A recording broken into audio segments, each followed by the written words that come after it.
बेटी और बहू समान। माँ, मैं बहुत थक गई हूँ घर संभालते संभालते। यह मेरी थकान किसी को नज़र नहीं आती। कुछ दिन आराम करना चाहती हूँ। सोच रही हूँ कुछ दिनों के लिए मायके आ जाऊँ। आते हुए बच्चों को ले आऊँगी, वे वहीं से स्कूल जाएंगे। आखिर एक शहर में ससुराल और मायका होने का कुछ तो फ़ायदा मिले। नम्रता ने अपनी माँ से फ़ोन पे कहा। पार्वती जी दूसरी तरफ से कही, हाँ बेटी, जब तेरी इच्छा हो आ जाना, आखिर तेरा ही तो घर है। ठीक है माँ, तो मैं कल ही आ जाऊँगी। नम्रता खुशी से बोली। हाँ बेटी, कल आ जाऊँ, मैं इंतज़ार करूँगी। और मैं फ़ोन रखती हूँ, मुझे मंदिर जाना है। पार्वती जी ने फ़ोन रख दिया और सीधे किचन में गई। किचन में खाना बना रही बहू से बोली, अरे अनुपमा, सुन लो, कल तुम्हारी ननंद आ रही है। आज बाजार जाकर फल सब्जी मिठाई लेकर आना। बेचारी मेरी बेटी ससुराल में नौकरों की तरह काम करती रहती है, उस पर कोई ध्यान ही नहीं देता है। यहाँ आएगी तो कुछ दिन रहेगी और उसका मन और तबीयत अच्छे रहेंगे। सास के मुंह से ऐसी बातें सुनकर अनुपमा का चेहरा उतर गया। वो मन ही मन सोचने लगी, काश आपको मेरी थकावट भी नज़र आती। मैं भी दिन रात काम करती हूँ, जिससे हमारे परिवार वाले को कोई दिक्कत ना हो। काश आप मुझ पर भी ध्यान दे पाती। अपनी बेटी तो जब मन में आता है तब यहाँ आ जाती है, लेकिन मैं साल में एक ही बार अपनी माँ के पास जाती हूँ, तब भी आपको प्रॉब्लम होती है। मैं भी तो इंसान हूँ, मेरा भी मन है।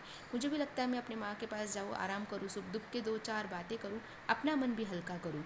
भगवान, अब तुम ही कुछ करो ताकि मेरी सास की आंखें खुले और मेरी थकावट उन्हें नज़र आए। शाम तक भगवान ने जैसे अनुपमा की सुनी ली और उसकी ननंद का फ़ोन आया। ननंद ने अपनी माँ से कहा कि उसकी सास ने मायके आने के लिए मना कर दिया, इसलिए इस बार वो नहीं आ सकती।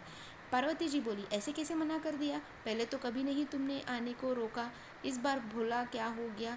लाओ, मैं बात करती हूँ, समझाती हूँ। नम्रता ने फ़ोन अपनी सास के पास दिया। पार्वती जी ने कहा, नमस्कार समधन जी, आपसे कुछ कहना था। समधन जी ने कहा, कहिए। दरअसल नम्रता कल त्यौहार है, इसलिए अपने मायके आना चाहती है। अगर आप उसे भेज दे तो अच्छा रहेगा।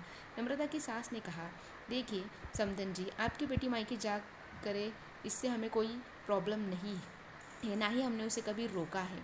कुछ दिन पहले ही मैं रिश्तेदार की शादी में गई थी। वहाँ अनुपमा की माताजी से मिलने का मौका मिला। उनसे गपशप करने के दौरान उनकी बातों से पता चला कि अनुपमा को साल में एक ही बार अपने मायके जाने को मिलता है, और वो भी बहुत ही कम समय के लिए।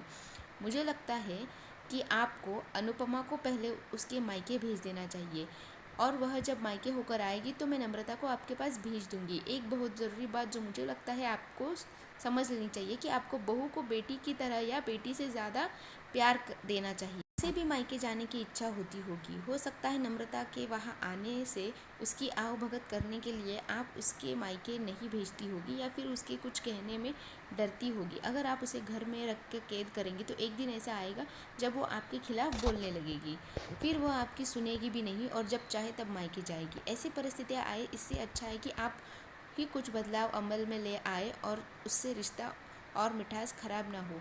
पार्वती जी को समधन के हर एक शब्द में सच्चाई नजर आई। उन्हें महसूस हुआ कि उन्होंने अपनी बेटी के प्यार में अंधे होकर कभी भी अपने बहू के मन के विचार नहीं किए। उन्होंने हमेशा ही अपनी बेटी को बहू से ऊपर रखा।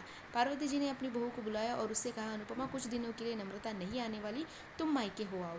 यह सुनते ही अनुपमा का चेहरा खिल गया, क्योंकि यह पहली बार था जब सास ने सामने से उसे अपने मायके जाने के लिए कहा था। हफ्ते बाद जब वो उसकी आंखों में चमक थी, वह खुशी खुशी सबका ध्यान रखती और प्यार से काम करती, ध्यान रखती कि कोई भी ऐसी बात या काम ना करे जिससे घर में तनाव माहौल पैदा हो। पार्वती अपनी बहू को खुद समय समय पर मायके भेजती रहती।